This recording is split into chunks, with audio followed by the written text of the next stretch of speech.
Arrange marriage भाग 19. प्रियाच्या डोळ्यात मात्र अश्रू आले होते. अजितला मात्र तिच्या डोळ्यातले ते अश्रू पाहून खूपच वाईट वाटत होतं. तसाच उठून उभा राहत त्याने प्रियाच्या गालांवर उघडलेले अश्रू अंगठ्यानेच पुसले होते.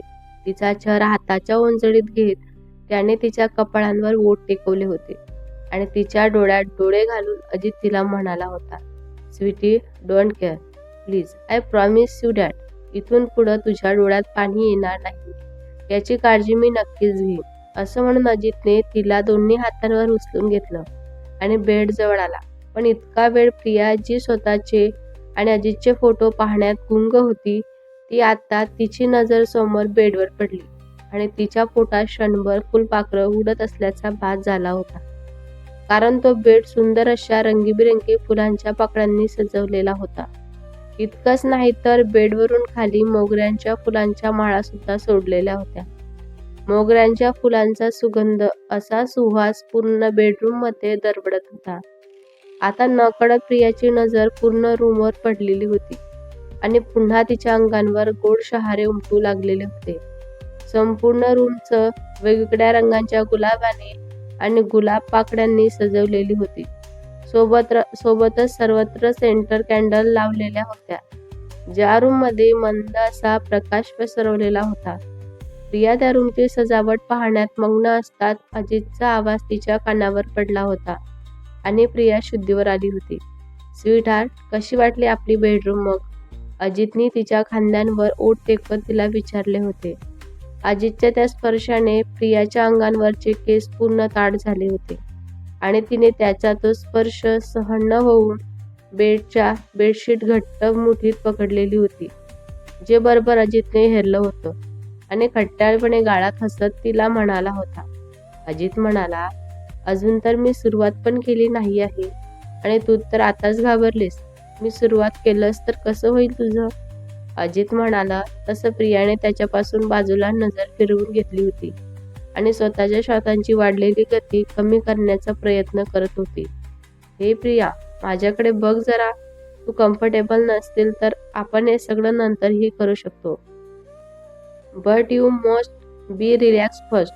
या सगळ्यांसाठी आपल्याकडे आयुष्य पडलेलं आहे. असं म्हणत अजित प्रिया जवळून उठला आणि उदास मनाने बाल्कनीत जाऊ लागला. तो त्याचा विचार असताच अचानक त्याला पाठींवरती भार जाणवला. एवढंच नाही तर सोबतच प्रियांचा मऊशर हातांचा स्पर्श त्याला जाणवला होता. तसा तो जागीच थांबला. या क्षणाला अजितसाठी सगळं जणू जग थांबल्यासारखंच होतं. तिच्या हाताचा विळखा सोबतच तिचा आवाजही त्याच्या कानावर पडला होता. प्रिया म्हणाली, आहो, मी असं कुठे म्हणले तुम्हाला? मी तर क्षणाची खूप वाट बघत होती ना. नका ना जाऊ मला सोडून. तिचे हे शब्द ऐकून तिला पाठमोरी असणाऱ्या अजयच्या चेहऱ्यावर मात्र खूप मोठा आनंद आलेला होता. तिचा असा पुढाकार घेणे त्याच्याही नकळत त्याला सुखावून गेलं होतं आणि न राहून अजितने पटकन मागे वळत प्रियाला मिठी मारली. एकमेकांच्या स्पर्शाने दोघांच्याही अंगांवर शहारे उमटत होते. आजचा स्पर्श काही वेगळाच होता, जणू त्या दोघांसाठी. आज दोघांच्याही नजरेत मिलनासाठीची ओढ दिसत होती. का दिसू नये? शेवटी कितीही झालं ना तरी 8 वर्षापासूनचा विरह जणू आज ते दोघेही मिटवण्याचा प्रयत्न करत होते. न राहून अजितने तिच्या डोळ्यांवर ओठ टेकवले आणि हळूहळू खाली सरकत त्याने तिच्या कानांवर ओठ टेकवले. आता त्याने तिला पाठीत वाकवत तिच्या कड्यांवर ओठ टेकवले. पण त्याचा स्पर्श अगदी असह्य होऊन प्रियाच्या तोंडून असा आवाज निघाला आणि बस, अजितला बेभान करायला तिचा तो हुंकारच पुरेसा झाला होता.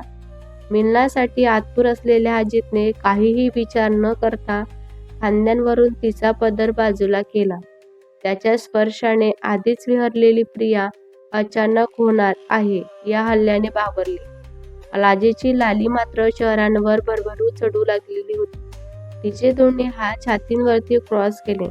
अजित म्हणाला, स्वीट हार्ट, आता हा दुरावा नको आहे प्लीज मला, न तुझ्यात आणि माझ्यात. हा लाजेचा पडदा. असं म्हणत अजित तिचे दोन्ही हात खाली करत पुन्हा तिचे ओठ ताब्यात घेतले. तिला किस करण्यात गुंतवून त्याने तिच्याही नकळत तिच्या साडीच्या प्लेट्स ओढल्या होत्या. तशी प्रियाची साडी तिच्या शरीरापासून वेगळी झाली तर तिच्या पाठींवर फिरणाऱ्या अजितच्या हाताने तिच्या ब्लाऊजचे बटन केव्हाच मोकळीच केली होती हे तिला सुद्धा कळालं नाही. तिचा तो लुसलुसीत देह अजितला आणखीनच चेतावणी देत होता. अजितचे कानाशिलंगणी आता चांगलीच तापलेली होती. न राहून त्याने तिला अलगद दोन्ही हातांवर उचलले आणि तिला बेडवर झोपवत तो तिच्या शेजारी झोपला. इतका वेळ त्याचा स्पर्श फील करणारी प्रिया आता मात्र चांगलीच गडबडलेली होती. कारण तिचं ब्लाऊज फक्त बाह्यांमध्ये अडकल्यामुळं तिच्या शरीरावर आहे याची जाणीव तिला झाली होती आणि तिने अजितकडे पाठ फिरवली. पण आज मात्र अजित थांबणार नव्हता. त्याने मागून तिच्या उघड्या पाठींवर ओठ टेकवले आणि झटकन तिला स्वतःकडे वळवले. तिला काही कळायच्या आत त्याने तिचं ब्लाऊज तिच्या शरीरापासून वेगळं केलं होतं. त्याच्या अशा कृतीमुळं प्रियाला मात्र कुठेतरी लपून बसवण्याची जबरदस्त इच्छा होत होती. तिने तिचा चेहरा हातांच्या उंजडीत लपवून घेतला. प्रियाची ही क्यूट रिॲक्शन पाहून अजितही गालात हसला. झटक्यात त्याने त्याचं शर्ट स्वतःच्या शरीरापासून वेगळं केलं. सोबतच प्रियाच्या शरीरावरचे राहिलेल्या कपड्यांचा अडसरही त्याने दूर केला होता. प्रियाला तसं पाहून अजित आणखीनच चवताळलेलाच होता. पण प्रिया मात्र त्याच्याकडे पाहायलाही लाजत होती. तरी एक ओझरता कटाक्ष तिने अजितवर टाकला आणि अजितची ती पिवळदार शरीरयष्टी पाहून प्रियाच्या छातीत मात्र धडकी भरली होती. प्रियाने भीतीची तिची नजर दुसरीकडे वळवली. अजित म्हणाला, बेबी लुक ॲट मी. असं लाजून आपण आपली फर्स्ट नाईट सेलिब्रेट करायची का? Tell me. असं म्हणत अजितने तिच्या चेहऱ्यावरचे हात बाजूला करत आणि तिचे ते मऊशार ओठ ताब्यात घेऊन खूप उत्कृष्टपणे तो तिला किस करत होता. तर प्रियाही तितक्याच उत्कृष्टपणे त्याला प्रतिसाद देत होती. प्रियाचा तो गोरा गोमटा देह पाहून अजितचा मात्र सोदांवरचा ताबा सुटला होता. तिचं ते अगदी पाहिजे तेथे भरलेलं शरीर पाहून त्याची कानास्लियन चांगलीच तापलेली होती. अजितचा हात जसा जसा तिच्या शरीरावरून फिरत होता तशी प्रियाच्या तोंडातून सुस्कारे बाहेर पडत होते. आता अजितचे ओठ तिच्या सर्वांगांवर फिरत असताना तिच्या शरीरावर असणाऱ्या त्याच्या आवडत्या जागी म्हणजे तिच्या उजव्या छातींवर टेकले. तिच्या त्या नाजूक जागी त्याच्या हातांचा आणि ओठांचा स्पर्श जाणवताच प्रियाही खूप जास्त एक्साइटमेंट झाली होती आणि अजितला बिलगली. तिचे नख त्याच्या पाठीत रुतत होती आणि तिच्या तोंडून एक मादक सुस्कारा बाहेर पडला होता. अजित म्हणाला, डोंट वरी स्वीटहार्ट, तुला जास्त त्रास नाही देणार मी, ट्रस्ट मी. असं म्हणून अजित पुन्हा सराईतपणे तिच्या मांडीवरून, कमरेवरून, छातीवरून त्याचे एक हात एकसारखे फिरत होते. तिचा तो नागिनसारखा त्याने पुन्हा तिच्यात प्रवेश केला. त्याचा तो भरदास्त शरीरामुळं नाजूक अशा प्रियाला खूप जास्त त्रास होत होता. मध्येच ती त्याला स्वतःपासून दूर होण्यासाठी विनंती करत होती. हाताने ढकलतही होती. पण अजित मात्र आता स्वतःला कंट्रोल करू शकत नव्हता. तिचे दोन्ही हात एका हातांमध्ये बंदिस्त करून त्याने तिच्या ओठांवर ओठ टेकवले आणि तिला किस करत त्याने प्रणय क्रीडा पूर्ण केली. कितीतरी वेळ तिच्या त्या गोऱ्या गोमट्या शरीराचा आस्वाद घेत शेवटी एक वेळ अजित थकला आणि स्वतःला तिच्यापासून वेगळं केलं. प्रिया घामाने अगदी चिंब भिजलेली होती. अजितला तिच्या चेहऱ्यावर वेदना जाणवल्या. तसं त्याच्या हृदयातही कालवाकालवी झाली. त्याने प्रियाच्या चेहऱ्याकडे निरखून पाहिलं तर ती आता मोठमोठे श्वास घेत स्वतःला शांत करत होती. अजित म्हणाला, sweetheart, are you okay? Ajit मेन राहून विचारलं. प्रिया म्हणाली, थोडं दुखतंय, पण तुम्ही काळजी करू नका. हळूहळू त्रास कमी होऊन जाईल. स्वतःचे श्वास कंट्रोल करत अजितने त्याच्या पायाजवळ पडलेले ब्लँकेट उचलून घेत दोघांच्याही अंगानं ओढून घेतलं होतं. तर थकल्यामुळं प्रियाचे डोळे बंद होऊ लागले. तसं अजितने तिला मिठीत ओढून घेतलं. तिच्या माथ्यावर ओठ टेकवले. त्याच्या मिठीत शांत झोपलेल्या प्रियाच्या चेहऱ्याकडे पाहत अजित मनात तिच्या ऐवणाला दाद देतच होता. तिचं ते मूर्तिमत सौंदर्य आठवून तो मनातच म्हणाला, खरंच आपण किती मूर्ख होतो ना, जी तिला स्वतःपासून दूर ठेवत होतो. आज कितीही नाही म्हटलं ना तरी अजितच्या चेहऱ्यावरची स्माईल काही केल्या कमी होतच नव्हती. अजित विचारत असताना त्याचाही डोळा कधी लागला त्याला सुद्धा कळालं नाही. सकाळी 8च्या सुमारात अजितला जाग आली. डोळे किलकिले करून त्याने समोर पाहिलं तर प्रिया त्याला घट्ट बिलगून झोपली होती. तिच्या चेहऱ्यावर समाधानाची लेकर पसरलेली दिसत होती आणि ओठांवर मंद हसू होतं. हळूहळू त्याची नजर तिच्या त्या उघड्या देहांवर फिरली आणि त्याला आठवलं की रात्रीच्या कामणीय दोघेही तसेच उघडे एका चादरमध्ये झोपले होते. नकळत त्यांचे हात चादरच्या आतून तिच्या उघड्या छातींवर आणि मांड्यांवर फिरू लागले होते. प्रिया मात्र आधीच्या वर्षाने झोपेतच शहारली. गडबडून तिने डोळे उघडले तर समोर अजित खट्याळ नजरेने तिच्याकडेच पाहत तिला दिसला होता आणि तिच्या पोटात गोळा आला. न राहून तिने त्याचा हात पकडला, पण मानेने त्यालाही नाही म्हणून खुणावत होती. पण ऐकेल तो अजित कसला? अजितने क्षणाचाही विलंब न करता प्रियाचे ओठ ताब्यात घेतले. खूप उत्कृष्टपणे अजित तिला किस करू लागला होता. प्रियाच्या अंगांवर पुन्हा शहारे उमटू लागले होते.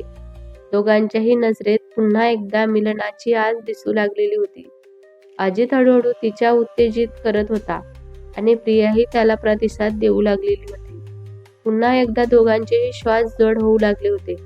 अजित म्हणाला, "यू आर सो सेक्सी. तुझ्यात एक नस आहे जी हळूहळू मला तुझा दिवाणा बनवते." असं म्हणून अजितने त्याचे ओठ पुन्हा तिच्या छातीवर टेकवले आणि त्या मोहक अशा डोंगरावर ठेवलेली ती लाल चुटकी चेहरी तो ओठांनी चकू लागला होता. अजितच्या त्या हळूवार स्पर्शाने पुन्हा प्रियाच्या तोंडातून मादक सुस्कारे बाहेर पडू लागले होते. न राहून तिने त्याचे केस गच्च मुठीत पकडले. तसा अजित अजूनही चवताळला. प्रिया म्हणाली, "आहो नको ना, मला त्रास होतोय. प्लीज." अजितचा तो अवताळेपणा पाहून प्रिया मात्र घाबरली. पण तीही भीती गोड असं प्रेम निश्चित होतं. तिलाही तर वाटत होतं की त्याने तिचं मन जाणून घ्यावं, तिच्या इतकंच त्यानेही तिच्यावर प्रेम करावं. अशा अनेक इच्छा तिने तिच्या मनात दाबून ठेवल्या होत्या, कारण तिला नेहमी वाटायचं की हे कधीही पूर्ण न होणारे स्वप्न आहे. अजित तिच्यावर प्रेम करतच नव्हता आणि करणारही नाही असंच तिला नेहमी वाटायचं. पण आज ती मनोमन खूप खुश होती. का नसावी? तिच्या मनाला ज्या प्रेमाची आस लागलेली होती ते प्रेम आज साक्षात तिच्यासमोर तिच्यासोबत होतं. अजितची ती खट्याळ नजर आणि त्याचा तो वेडवणारा स्पर्श तिच्या अंगावर रोमांच फुलवत होता. ती विचारात हरवलेली असतानाच अचानक भानावर आली. ती हलक्याशा वेदनेने, कारण अजितने तिच्या त्या लाल चुटकी चेहरीचा तो आस्वाद घेत होता आणि त्याच्याही नकळत तिला त्याचा दात लागला. तशी प्रिया कळवळली. प्रिया म्हणाली, "आई ग, प्लीज हळू ना." प्रिया म्हणाली, पण अजित मात्र त्याच्याच धुंदीत होता. अजित म्हणाला, "सॉरी बेबी, माझ्या लक्षात नव्हतं की तुझी पहिलीच वेळ आहे. बट ट्राय टू अंडरस्टँड मी. आता या वेळेला मला तुझ्यावर खूप प्रेम करावंसं वाटतंय. Don't wrong. मी तुला जास्त त्रास नाही देणार." असं म्हणत अजित पुन्हा त्याच्या कामात गुंतला. खरं तर प्रियालाही आता तिच्या भावना लपवता येत नव्हत्या. त्याचा तो राकट स्पर्शामुळं कितीही नाही म्हटलं ना तरी ती वितळून जात होती. जसे जसे त्याचे हात आणि ओठ तिच्या उघड्या अंगांवर फिरत होते तसे तसे तिच्या तोंडून मादक सुस्कारे बाहेर पडत होते. इतका वेळ स्वतःवर कंट्रोल करणाऱ्या अजितचा आता मात्र स्वतःवरचा कंट्रोल सुटला आणि त्याने पुन्हा तिच्यात प्रवेश केला. तशी प्रिया करवडली आणि अजितचा धक्का देऊ लागली. ओटी पोटात खूप वेदना जाणवत होत्या तिला, पण अजितला अडवणं तिला योग्य वाटलं नाही, कारण त्याच्या चेहऱ्यांवर समाधान पसरलेलं होतं.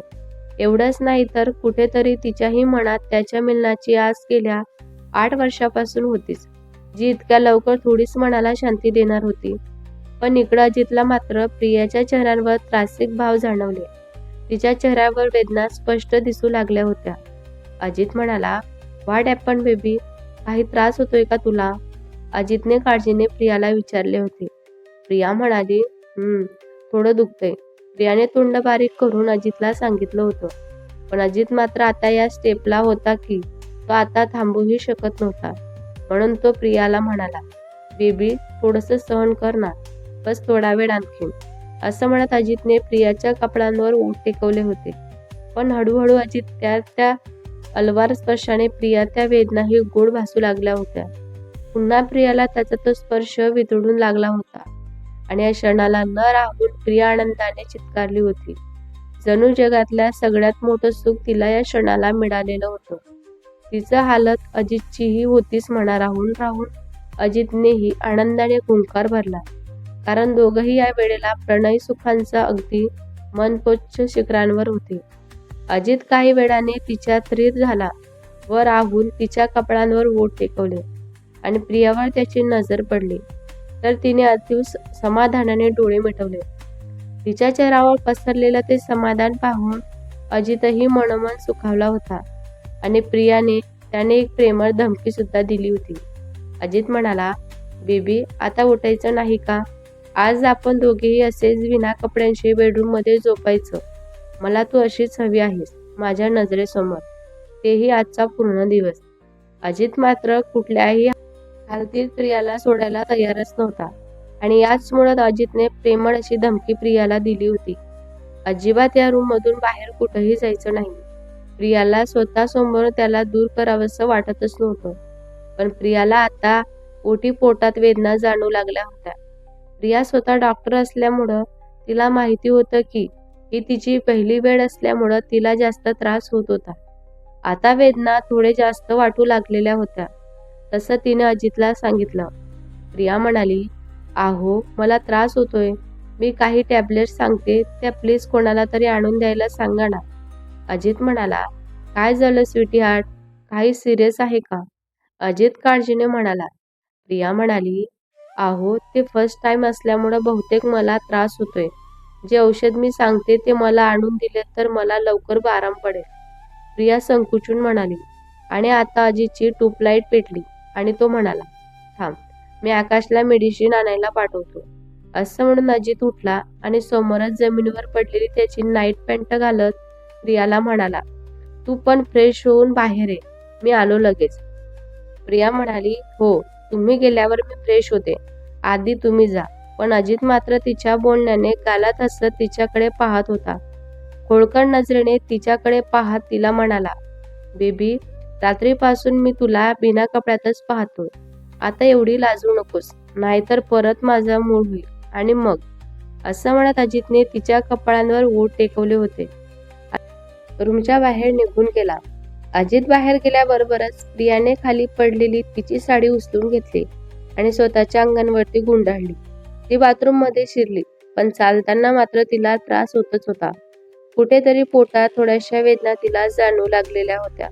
पण आता त्या वेदनांकडे दुर्लक्ष करण्याशिवाय तिच्याकडे आता कोणताही पर्याय नव्हता. कारण जोपर्यंत तिने मेडिसिन येत नव्हते तोपर्यंत तिला हा त्रास सहन करावाच लागणार होता, हे तिला माहिती होतं. अजितने आकाशला मेडिसिन आणण्यासाठी पाठवलेलं होतं आणि रूममध्ये आला होता.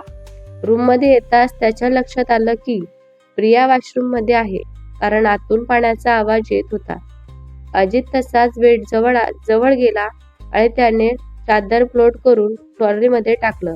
तितक्यातच अचानक त्याची नजर बेडवर पडली आणि समोर सुकलेले रक्तांचे डाग त्याला दिसले होते. ते पाहून अजितलाही कुठेतरी मनात गिल्टी वाटत होतं, कारण त्याला असं वाटत होतं की ती मात्र त्याच्याशी एकनिष्ठ होती अगदी सुरुवातीपासूनच.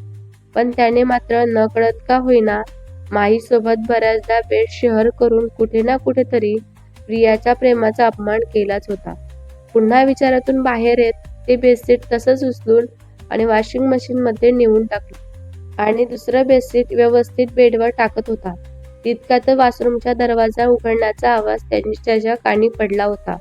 प्रिया वॉशरूम मधून बाहेर येताना त्याला दिसली, पण नेहमी टवटवीत असणारा तिचा चेहरा आज मात्र सुकल्यासारखा त्याला दिसत होता. तिला तसं पाहून अजितला मात्र वाईटच वाटत होतं. अजित विचारत असतानाच दारावर नॉक झालं आणि अजितला हे समजायला वेळच लागला नाही की आकाश प्रियाने लिहून दिलेले मेडिसिन घेऊन आलेला असेल म्हणून. अजित म्हणाला, स्वीटार्ट आकाश मेडिसिन घेऊन आलेला असेल. मी डोअर ओपन करतो आणि त्याच्याकडून मेडिसिन घेतो. चेंजिंग रूम मध्ये जाऊन तयार होऊन ये, अजित प्रियाला म्हणाला होता. प्रिया म्हणाली, ठीक आहे. असं म्हणून प्रिया ही चेंजिंग रूम कडे निघून गेली. प्रिया जाताच अजितने दरवाजा उघडला. अजितच्या अंदाजाप्रमाणे दारात आकाशचं मेडिसिन घेऊन उभा होता. आकाश म्हणाला, गुड मॉर्निंग बॉस. आकाश स्माईल करतच म्हणाला होता. अजित म्हणाला, गुड मॉर्निंग. आकाश म्हणाला, बॉस हे तुम्ही सांगितलेले औषध आहे. असं म्हणत आकाशने ते औषध अजितच्या हातांमध्ये दिले होते आणि निघून गेला. अजित रूममध्ये आला तर प्रिया आरशासमोर बसून केस विंचरत होती, पण कुठल्याशा विचारात हरवलेली होती ती त्याला दिसली होती. काय राणीसाहेब, कसला विचार करताय तुम्ही? प्रियाला पाठीमागून मिठी मारत अजित तिला म्हणाला होता.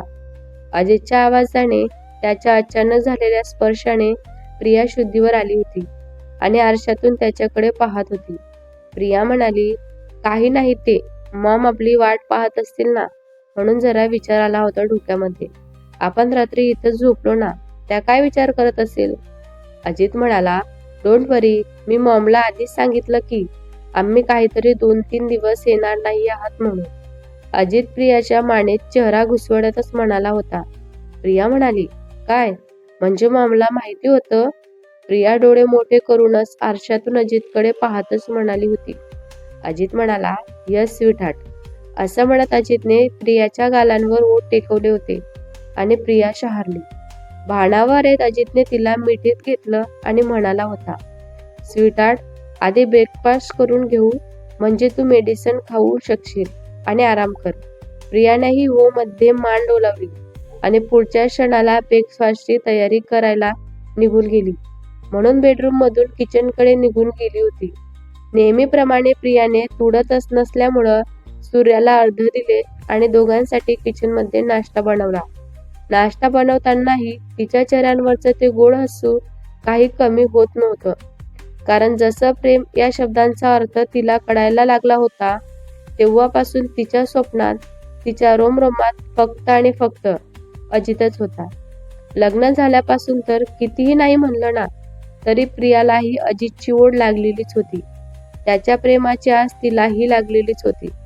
रोज रात्री झोपताना जे स्वप्न तिला पडत होते ते आज सत्यात उतरणार होते आणि त्या गोड क्षणांची आठवण आज काही केल्या प्रियाच्या चेहऱ्यांवरची लाली काही कमी होतच नव्हती. तिला सुद्धा खूप आनंद झालेला होता. प्रिया अजितच्या विचारात हरवलेली असताना हळूच तिच्या कमरेभोवती अजितचा हातांचा विळखा बसला आणि जाणवलं की ती काही बोलणार. तितक्यातच अजितने तिच्या खांद्यांवर ओठ टेकवले आणि तिला स्वतःकडे वळवत तिला म्हणाला होता. अजित म्हणाला, नाश्ता बाहेरून मागवायचास ना, तुला त्रास होतोय तर कशाला नाश्ता बनवलास? प्रिया म्हणाली, आहो दोघांचाच तर नाश्ता बनवायचा होताच ना, म्हणून मी बनवला. त्याच्यामध्ये काय? प्रिया नजर खाली झुकवत अजितला म्हणाली होती. सोबत नाश्ता केला आणि अजितने तिला मेडिसिन दिल्या. प्रियाने मेडिसिन घेतल्या आणि बेडरूम मध्ये जाऊन आराम करत होती. तर अजितही बेडरूम मध्ये असलेल्या सोफ्यावर बसून त्याचं ऑफिसचं जे काही वर्क बाकी होतं ते लॅपटॉप मध्ये करत बसलेला होता. रात्री थकल्यामुळं आणि औषधांच्या प्रभावामुळं प्रिया मात्र गाढ झोपली होती. तर अजितही बराच वेळ लॅपटॉपवर काम केल्यामुळं थकला होता. लॅपटॉप बंद केला आणि बेडकडे झोपण्यासाठी निघाला होता. नकळत त्याची नजर गाढ झोपलेल्या प्रियांवर गेली होती आणि काही क्षणासाठीच त्याची नजर तिच्या त्या सुंदर चेहऱ्यांवरती स्थिर झाली. तो निरागस सुंदर चेहरा, खिडकीतून येणाऱ्या हवेमुळं गालावर आणि चेहऱ्यांवर रुळणारे ते केस, गुलाबी छटा असलेला तो दुधासारखा पांढरा शुभ्र रंग आणि झोपेत छातीवरून ढळणारे तो पदर त्याला जणू आवाहन करत होता. तिला असं पाहून अजितचे कानशील गरम होत असल्याचं त्याला जाणू लागलेलं होतं. पण पुढच्या क्षणी तिला झालेला तो त्रास आठवत त्याने स्वतःला कंट्रोल केलं आणि प्रिया शेजारी जाऊन झोपून राहिला. थोडं तिच्या बाजूने सरकून त्याने तिला स्वतःच्या मिठीमध्ये कैद केलं आणि तिला मिठीत घेऊन तोही शांत झोपी गेला. भेटूया पुढच्या भागात. हा भाग तुम्हाला कसा वाटला कमेंट करून नक्की सांगा. व्हिडिओ आवडल्यास लाईक करा, शेअर करा. नवीन असाल तर चॅनलला सबस्क्राईब करा. धन्यवाद.